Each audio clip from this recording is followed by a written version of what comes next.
déteste ça. Bonjour, je suis avec... Émilie Gutin, société Randstad In-House, responsable de compte. Voilà, on vient de faire une simulation d'entretien et là on va la regarder ensemble et voir ce qui allait ou ce qui n'allait pas. Si vous n'avez pas encore vu la simulation en question, je vous laisse cliquer dans le lien, dans les suggestions. C'est très bizarre de faire ça, c'est la première fois. C'est la première fois. Et si vous l'avez vu, ben, ça vous permettra de voir les points forts et les points faibles du candidat fictif que j'incarnais sur cette simulation d'entretien. C'est parti. C'est parti. Cette vidéo vous est proposée par la Mission Locale, association apportant aux jeunes de 16 à 25 ans un accompagnement gratuit vers l'autonomie. Oui. Bonjour. Bonjour. Émilie, société Randstad. Adrien. Enchantée, je vous laisse vous installer. Alors, installez-vous. La poignée de main, elle était comment? Là, on la voit pas à l'image, mais... C'était très bien. Ça allait, c'était assez ferme. C'était assez ferme. Pas trop moite. Non, on s'est regardé dans les yeux. Là-dessus, tout était parfait. C'est vrai que c'est très important, la poignée de main. Quelqu'un qui aurait tendance à pas serrer très fort ou même pas regarder dans les yeux, c'est pas forcément positif pour commencer. Merci. Donc on se voit aujourd'hui suite à l'appel téléphonique du début de semaine pour votre candidature via Randstad chez Gindre, donc à Pont-de-Cherry et Chavanoz. Dans un premier temps, je vais vous parler rapidement de Randstad, de Gindre et ensuite on passera à l'entretien. D'accord, très bien. Alors, vous connaissez un petit peu Randstad? Pas du tout? C'est une agence d'emploi? Oui, alors plus précisément, Randstad c'est le numéro 1 mondial dans les ressources humaines, spécialisé, comme vous l'avez dit, dans le travail temporaire et dans le recrutement. Est-ce que c'est important de bien connaître l'agence d'intérim avant d'aller dans un recrutement de ce type? Bah oui, c'est bien, parce que ça montre qu'on s'est intéressé, qu'on est allé regarder. Et... Moi, la première erreur, je me suis intéressé beaucoup à l'entreprise Gindre, qui est celle qui vient... pour laquelle je postule, mais il aurait fallu, ça m'aurait prédisposé. Non, parce que là, vous saviez, voilà, après tout ce qui est aspect, on va dire chiffres, données, etc., ça c'est pas très grave. Voilà, le principal c'est de connaître, que c'est une agence d'intérim, c'est très bien déjà. Ça marche. N'hésite pas à mettre en pause quand tu as une remarque à faire. Et le in-house, ça veut dire que vous êtes rattaché à l'entreprise, c'est ça? Tout à fait. On est à l'intérieur des sites de production. Je mettrais bien un bêtisier quand même. On est à l'intérieur des sites de production.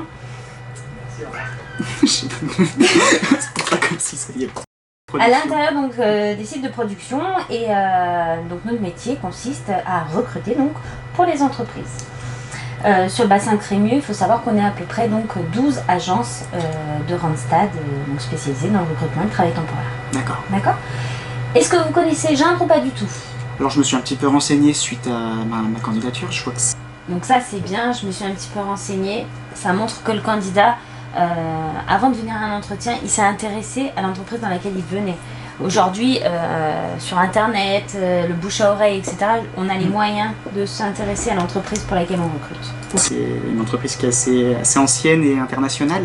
Tout à fait. Et donc qui fabrique des composants de cuivre. Tout à fait. Je suis beaucoup plus renseigné que ça. Alors, c'est déjà pas mal. Donc en fait, Gindre est spécialiste mondial du conducteur cuivre pour équipement électrique. Partout où le courant passe, il y a des produits ou des demi-produits de Gindre. Donc ça va de la barre de cuivre en passant par les composants de cuivre. Et donc nous, on est à la recherche d'agents de fabrication, femmes, hommes, pour travailler le cuivre. Sachant que, comme j'ai dû vous le dire au téléphone, il y a une période de formation en binôme pendant 1 mois. L'objectif est de faire de la longue mission sur des horaires en 2-8 ou en 3-8. D'accord. D'accord. Est-ce que vous avez des questions un petit peu sur Gindre, Randstad ou on passe à l'entretien? Alors j'avais un questionnement, c'était pas très clair lors de l'appel ou alors j'ai raté l'information.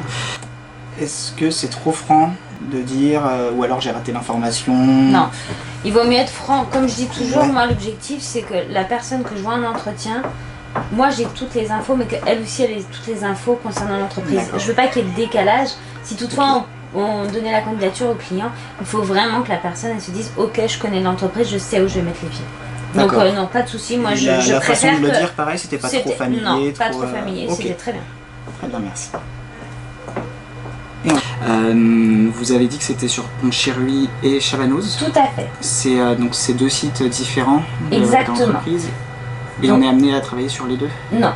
En fait, si vous voulez, chez Geindre du Chavagny, qui est situé à Pont-de-Cherry, on va transformer la matière première. Donc là, va sortir les barres de cuivre. D'accord. D'accord. Geindre composant, comme son nom l'indique, c'est des petits composants, donc c'est des petites pièces. Là, c'est du 2,8 et c'est le site de Chavanoz. D'accord. Si vous intégrez une société, l'objectif, c'est de faire toute votre mission intérim dans la société. Donc soit à Geindre du Chavagny à Pont-de-Cherry, soit à Geindre composant à Chavanoz. D'accord. D'accord. Merci. Alors, est-ce que vous m'auriez apporté un CV à jour, s'il vous plaît? Oui, tout à fait. Le voici. Super. Donc le CV à jour, ça c'est très important, c'est même primordial. Même si on n'a pas d'ordinateur, même si c'est un CV qui date un petit peu, c'est pas grave, on le rajoute à la main. Mais il est très important d'avoir un CV un jour. D'accord. Il faut se dire que le CV c'est quand même la première chose, on va dire, qu'on va retenir de vous. J'ai lu à droite à gauche qu'on encouragerait même les candidats à refaire leur CV pour chaque entreprise dans laquelle ils vont postuler. Est-ce que c'est un peu abusif ou si on veut vraiment faire les choses bien, ce serait bien de réadapter le CV à chaque fois? Alors oui, parce que si vous allez dans une entreprise où vous allez postuler pour être agent de quai, ça ne sera pas le même intitulé de poste que pour l'entreprise La Geindre, où là je recherche des agents de production. D'accord. C'est des choses peut-être sans importance, mais en tout cas, voilà, on se dit, ok, la personne, elle sait, elle a ajusté son CV en fonction de la demande et du besoin du client, Okay. donc ça c'est bien. Donc ça va au-delà du titre, c'est vraiment les compétences qu'on met en avant? Non, pas forcément les compétences, après on va dire, on peut, mais c'est vraiment les titres, c'est important. Après on va dire, on va plus modifier, etc., la lettre de motivation. Mais voilà, changer le titre sur un CV, c'est important. Ok. Super, je vous remercie. Alors, déjà dans un premier temps, à quelle date vous pouvez commencer? Tout de suite. Tout de Je suite. viens de terminer ma dernière mission, donc je suis disponible là. Même s'il fallait commencer demain, je suis disponible. C'est parfait. Ça, c'est la bonne réponse. D'accord, c'est si ce qu'on je puis attend. dire. Quelqu'un qui nous dit, bah moi je suis dispo, je peux même commencer demain s'il le faut. Ça, voilà, ça montre déjà un premier aspect de la motivation de la personne. Et ça montre qu'on est sûr de soi. Voilà, exactement. Si on qu'on est s'engage à envie, commencer qu'on demain. s'engage, etc. La personne qui va nous dire rapidement, mais bon, la semaine prochaine j'ai un rendez-vous, voilà, ça c'est moyen. Là, c'était bien. Est-ce que vous avez des contraintes horaires? Non, et d'ailleurs j'ai déjà travaillé en 2-8, en 3-8. D'accord. Je cherche.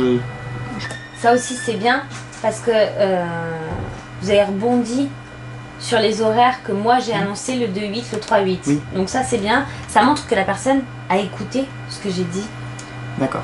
lors de la présentation. Je chercherai quand même à me stabiliser, donc c'est vrai que je suis pas. Comme j'ai pas de contraintes, je Ok, suis donc pas vous très acceptez regardant les deux. là-dessus. Oui, oui. Ok. Alors, on va regarder un petit peu donc plus en détail votre parcours professionnel. Est-ce que vous pouvez un peu m'expliquer ce que vous avez fait, votre dernière mission, etc. Alors, ma dernière mission, donc j'étais agent. Là, j'ai dû lire à l'envers sur mon CV. Ce CV, je l'ai fabriqué ce matin, c'est pas. Alors, j'explique pour le côté coulisses, c'est que ce CV, je l'ai fait à partir de vraies expériences, mais que j'ai eu il y a bien 3-4 ans, donc qui sont pas vraiment récentes. C'est quand même des postes que j'ai vraiment occupés, c'est pour ça que je suis assez à l'aise pour en parler. Mais voilà, j'ai dû lire à l'envers parce que ce CV je l'ai fait le matin même du tournage de la simulation et donc je le connaissais pas par cœur, donc j'ai profité que tu l'avais là à côté de toi et j'ai lu à l'envers ce que j'avais fait enfin, j'ai lu les titres, je les avais mis en gras, c'était pas pour ça que je les avais mis en gras mais j'ai bien fait. Alors après, si je peux donner un petit conseil, autant avoir deux CV, un pour le Oui. recruteur, un donc pour le C'est ça. candidat, et au moins il n'y a pas ce souci de dire oh là là, je Parce vais que- regarder, je vais lire à l'envers, je risque de me tromper. En plus au départ je l'avais imprimé en 2 exemplaires et le deuxième je l'avais là sur les genoux, hein, mais je l'ai pas sorti en fait, mais j'aurais dû et ça, Ouais. ça gêne pas en fait. Non, c'est pas. Ah non, non, pas du tout, c'est pas gênant. Après, voilà, quand on a peu d'expérience, c'est facile de se rappeler, on va dire, mais quand il y a pas mal d'expérience professionnelle, ça devient compliqué de se rappeler des dates, etc. Donc il n'y a aucun souci à avoir un CV pour le candidat. Ok. De réception dans un entrepôt logistique D'accord. à Satola-Sénonce. Donc à la réception, on avait le convoyeur, c'est une grande machine, je D'accord. pense que vous Oui. Vous voyez, c'est un engin télescopique qui rentre dans le camion et donc j'ai été amené à être soit côté entrepôt à réceptionner les cartons pour faire les palettes, soit à être à l'intérieur du camion pour faire de la manutention, mettre les cartons un par un sur le convoyeur. Là c'est bien parce que vous allez dans le détail des missions, enfin on sait vraiment ce que vous faisiez au quotidien. Donc ça c'est important parce qu'on n'a pas besoin d'essayer de tirer les verres du nez pour savoir alors en quoi ça consistait, parlez-nous-en un peu plus, etc. J'ai présupposé que vous voyiez ce que c'était que le convoyeur. Oui. Est-ce que c'était trop... Est-ce que c'était risqué? Parce que peut-être que selon votre spécialisation, vous ne voyiez pas ce que c'était que le convoyeur. Après, parce que ça aurait pu nous mettre en difficulté ou... En tout cas, non, pas du tout, parce que même si on ne savait pas, on demande, expliquez-nous ce que c'est. Comme tout le monde, on ne sait pas tout, Ouais. Donc il n'y a aucun problème. Plutôt dans la formulation, parce que j'ai dit, je suppose que vous voyez ce que c'est. Non, non, ça m'a pas dérangé là-dessus. Ok. Donc c'était un travail assez cadencé, hein. Fallait aller vite et puis assez physique, hein, selon les cartons. Ça pouvait aller jusqu'à 20 kg par carton. Donc c'est un emploi qui m'a pas déplu, hein. La mission s'est terminée parce qu'il y avait moins besoin de main d'œuvre, mais c'était... D'accord. Donc là vous êtes resté de août à octobre. D'accord. Donc une mission assez longue. Alors, août à octobre, mission assez longue. C'est pas si long. Ça dépend pour qui en fait. Ouais. Et pour quelqu'un, ça va être long. Ça sert à rien d'en parler. D'accord. Voilà, une mission de X mois. Voilà. Ok. Ça sert à rien de. Comme je dis toujours, de. Oui, c'est vrai que j'ai tendance à trop vouloir tirer des conclusions de ce que je dis après qu'on m'ait posé une question. Et il n'y a pas forcément besoin. D'accord. Avant ça, j'étais déjà en logistique dans la même entreprise, en préparation de commande. Donc la préparation de commande, j'ai utilisé le pistolet flasher, mais on n'était pas en vocal. Je vois que ça se fait un petit peu plus maintenant, la préparation de commande en vocal. J'ai pas pu expérimenter ça encore. Ça, c'est pas nécessaire. Parce que j'ai envie de dire, vous aurez tendance à vous dénigrer, c'est pas grave, c'est normal, on ne sait pas tout faire. Ouais. Mais ça sert à rien de le dire. Et d'autant qu'en fait, on ne postule pas pour faire la préparation de commande en plus. Donc ça sert à rien d'aller sur des sujets un peu où vous maîtrisez pas et on pourrait vous mettre en difficulté. Nous, pour ce poste-là, il n'y a pas besoin de ça, il n'y a pas besoin de ces compétences, donc n'en parlez pas. Est-ce que c'est quelque chose qui porte préjudice au candidat quand il aborde ça, ou c'est juste on peut s'en passer? On peut s'en passer. En fait, à l'entretien, il faut simplement répondre aux questions. Si on veut creuser, on posera nous-mêmes la question. Ok. Vous n'avez pas vos cassettes? Non. D'accord. Donc c'est pas un problème. Ok, très bien. Je vois que vous avez travaillé aussi en production. Oui, mais dans l'industrie alimentaire. D'accord. J'ai fait du popcorn, j'ai fait beaucoup de conditionnement et de déconditionnement. D'accord. J'ai utilisé une machine à mettre sous vide aussi. D'accord. Des grandes cuves. J'ai fait beaucoup de choses assez variées dans cette entreprise-là. Donc j'imagine qu'on fait des popcorn, tout ce qui est sécurité et hygiène c'est très important. Oui, absolument. L'huile, la chaleur, donc...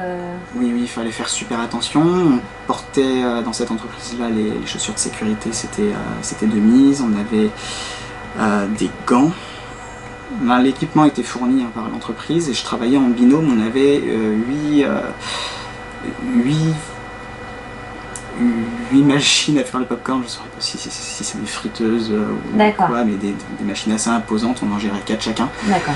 Et donc on faisait tomber le maïs et puis ça tombait dans l'huile et quand c'était bon ça commençait à déborder, ça partait sur un tapis roulant. Donc pareil, il fallait rester très concentré et des fois on gérait les 8 chacun quand une personne partait en pause. D'accord. Ok. Et là vous êtes resté combien de temps? Alors de février à mars. D'accord. De cette année. Donc une expérience assez positive puisque j'ai quand même pris un petit peu de responsabilité, notamment quand je me retrouvais tout seul sur le poste. Et ça m'a appris à travailler plus vite aussi. Oui, c'est bien parce que on ressort les expériences et ce qu'on a, les points positifs de la mission, donc c'est bien. Après, il faut faire attention à ne pas sortir les points négatifs. Voilà, on garde bien que le positif, on évite de dénigrer ses anciens employeurs. Oui, absolument. Quelque chose que... Ok. À tenir les cadences. Okay. Voilà, c'est ça, tenir les cadences, supporter la chaleur aussi, parce que c'est vrai que travailler avec ces machines, ça a été assez éprouvant au tout début, et puis finalement on s'y fait. Et puis j'ai pu faire des cartons juste après. Je suis allé en bout de chaîne mettre les pop-corn en carton. Ok. J'ai fait plein de choses dans cette entreprise, c'était assez intéressant. Et justement, en fait, parmi toutes les expériences professionnelles que vous avez faites, si vous deviez en retenir une, celle qui vous a le plus intéressé, ce serait laquelle et pourquoi? Eh ben, c'était ma dernière en réception, mais je pense que c'est plus sur le côté humain. J'étais dans une équipe qui me plaisait beaucoup. D'accord. Je m'entendais bien avec presque tout le monde. Et piège ou pas? Oui, le presque tout le monde. Ok. Je m'entendais bien avec tout le monde. Tu m'as reposé la question après? Ouais, un petit peu plus tard. Parce que justement, presque tout le monde, ça veut dire, là, il y a eu quand même des petites choses qui n'allaient pas avec certaines. D'accord, ouais. On s'en doute. Et donc d'ailleurs, là aussi, après, ça en plus, je suis rentrée dans de l'explication de... Ouais, des fois, c'était... Voilà. Donc je en me fait... tape à presque le retirer au montage. En fait, autant pas le dire, parce que j'aurais pas posé la question, et derrière, tu... Parce qu'après, je suis rentrée dans des explications, et je me suis dit, ouais, c'est peut-être un peu limite quand même de dire ces choses-là. Ouais. Mais c'est vrai que j'ai tendance à avoir l'impression que je jette la faute sur d'autres personnes qui étaient dans la même situation que moi, c'est-à-dire c'était des intérimaires, quand je me dis que il y a des fois j'aurais fait un meilleur travail si j'avais pas été en équipe ou pas dans la même équipe. Oui, non mais... Sauf que c'est pas leur faute, hein. Souvent c'est qu'ils avaient moins d'expérience aussi, voilà. Oui, non mais après, on sait très bien qu'on peut pas s'entendre avec tout le monde, mais justement pour éviter que le recruteur ait laissé ce côté un peu tatillon... Autant pas le dire, j'aurais pas posé la question et on n'aurait pas été mal à l'aise. Puis oui, le management était sympa, la hiérarchie. J'ai vraiment plutôt un bon souvenir de cette expérience, donc aussi puisque c'est ma plus récente, donc je m'en souviens très bien. Mais niveau professionnel, je préfère quand je suis avec une machine. D'accord. J'aime bien avoir à gérer un instrument. Le tire-palette c'est une chose, mais j'aime bien avoir... je sais pas, j'ai un rapport à la machine que j'aime bien. D'accord. Et si j'ai bien compris, il y a un peu de ça dans le poste. Tout à fait, exactement. Tout à l'heure, vous me disiez, vous entendiez presque avec tout le monde. C'est-à-dire? Alors je dirais que ça dépend des périodes, puisque bon, ça reste un milieu où on a quand même beaucoup d'intérim, donc j'ai pas eu les mêmes collègues tout le long, et bon, c'est arrivé qu'il y ait quand même des nouveaux venus qui n'étaient pas super intégrés à l'équipe, et puis qui ralentissaient.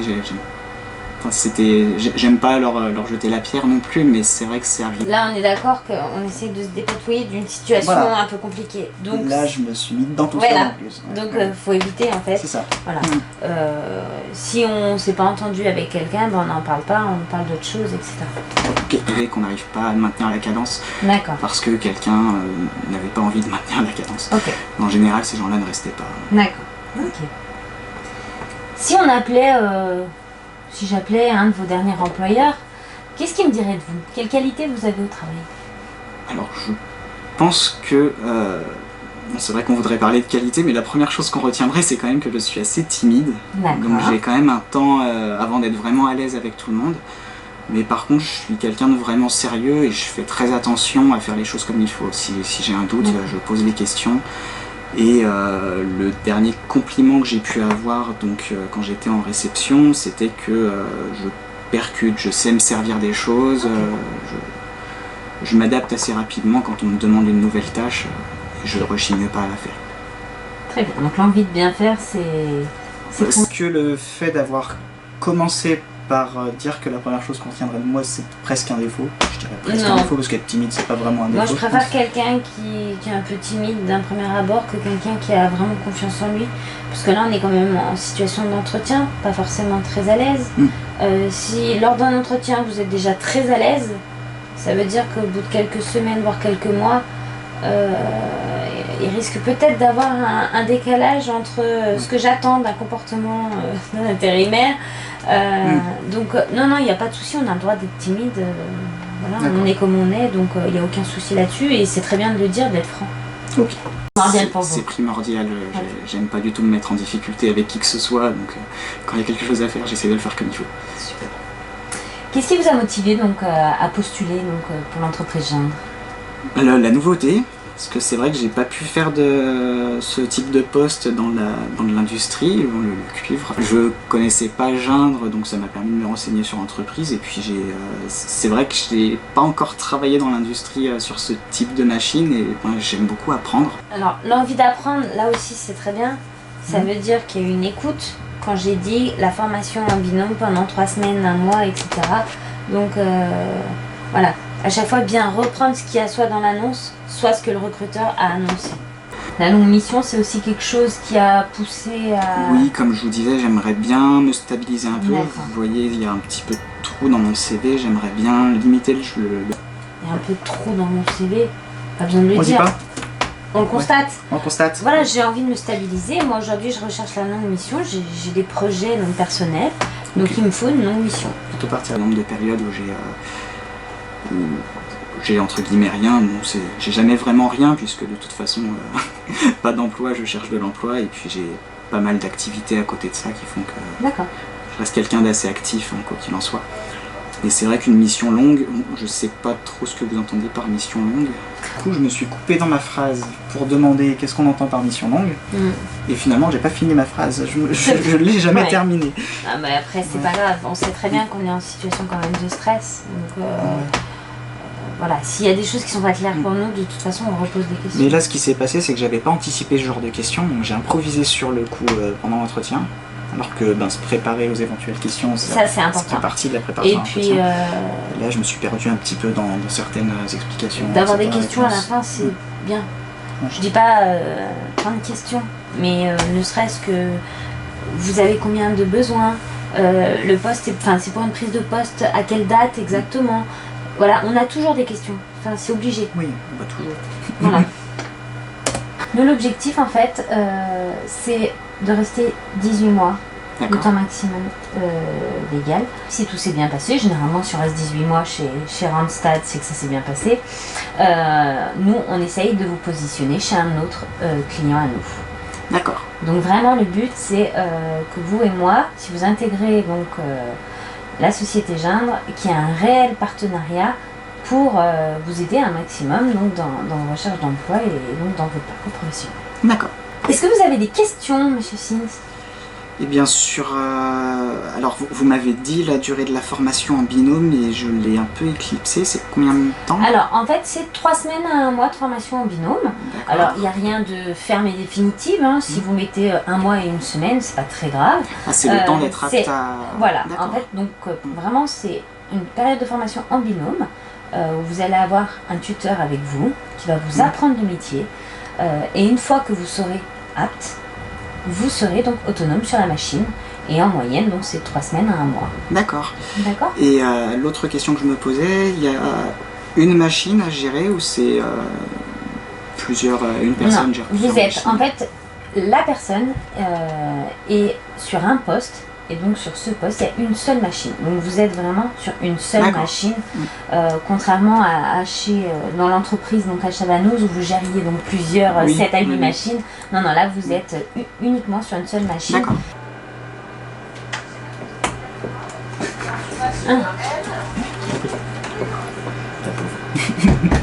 Étant donné que la durée de formation c'est 1 mois, on ne peut pas se permettre de vous former sur toutes les machines. D'accord. D'accord. Très bien. Est-ce que c'est tout bon pour vous? Pour moi c'est tout bon. Non, c'est bon. C'est tout bon? Alors moi ce que je vous propose c'est que je fasse le point donc, sur l'entretien que nous avons eu. Je vous fais un retour sous 2 jours et donc je vous appelle pour vous dire si c'est ok ou malheureusement si ça ne l'est pas. D'accord, très bien. D'accord. Merci d'être venu. Merci à vous. Bonne journée. Merci. Au revoir. Bon, c'est vrai que je vous ai pas montré. Ok. Voilà. Pour conclure, je valide. D'accord, donc ça c'est le genre de Ouais, c'est un bon entretien, oui, tout à fait, qui se passe bien. D'une part, parce que là, les expériences collent un petit peu avec ce que j'attends. La personne a montré qu'elle était intéressée, elle a posé des questions, elle s'est intéressée à l'entreprise. Voilà, il n'y a pas de raison pour que je ne la retienne pas. Ok. Et ben, du coup, on va conclure la vidéo là-dessus. Donc bien faire attention à ce qu'on a dit à un moment sur ne pas trop s'étendre sur le négatif, que ce soit avec l'entreprise ou avec des collègues. C'est des choses qui risquent de mettre en difficulté pendant l'entretien. C'est quelque chose qu'il vaut mieux éviter d'aborder du coup. Tout à fait. Et puis la motivation, c'est quelque chose qu'on sent. Donc voilà, quelqu'un qui s'intéresse, qui est allé faire des recherches, qui se rappelle de l'offre, qui se rappelle des compétences, de ce qu'on attend. Voilà, ça fait plaisir à entendre. Bon, et ben super. Merci à toi d'avoir participé à cette simulation et à ce débrief. Je pense qu'on a fait du très bon travail. Et c'est coupé. Voilà, j'espère que cette vidéo vous a plu, merci d'avoir regardé jusqu'au bout. Merci encore à Émilie de Randstad et à l'entreprise Geindre pour nous avoir permis de faire cette vidéo. Dites-nous ce que vous en pensez dans les commentaires et n'oubliez pas de lâcher un like et de vous abonner si ça vous a plu. Alors simplement attention, tout ce qui a été dit dans cette vidéo est applicable dans ce cadre-là, c'est-à-dire sur un recrutement via une agence d'intérim pour une entreprise. Et surtout pour un poste peu, voire pas qualifié, avec peu d'expérience professionnelle. Le déroulement d'un entretien d'embauche va toujours dépendre de l'entreprise et du poste qu'on vise, donc merci de bien faire attention à ça. Si jamais vous êtes vraiment en difficulté, un accompagnement personnalisé c'est mieux. Pour rappel, la mission locale accompagne les 16 à 25 ans gratuitement sur tout ce qui est emploi, formation, orientation, même vie quotidienne. Donc voilà, c'est important de le rappeler parce que les gens ignorent souvent qu'on existe et sinon à quoi on sert. Donc voilà, je profite de cette vidéo pour faire ce petit rappel. Il y a forcément une mission locale près de chez vous puisqu'il y en a plus de 400 dans toute la France. Il existe des outils, des sites internet qui vous permettent de trouver la mission locale plus près de chez vous. Sinon, renseignez-vous auprès des mairies. Elles sont souvent en lien avec les missions locales puisqu'on travaille avec elles. On vous remercie pour votre attention, pour le support des jeux, et puis tout ça, mettez la cloche. Allez, salut!